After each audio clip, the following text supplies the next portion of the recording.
கூசும் கண்ணோடு பேசும் நேரம் என்று அதை போய் பேச வைக்காது இங்கு நாணம் என்று அம்மாடியாகாத வேகம் நெஞ்சில் கொண்டு என்னை அள்ளாது ஆவாரம் தூவும் நானும் ஒன்று.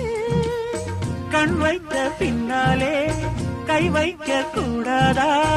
கை வைத்தால் அங்கங்கே மின்சாரம் ஓடாதா?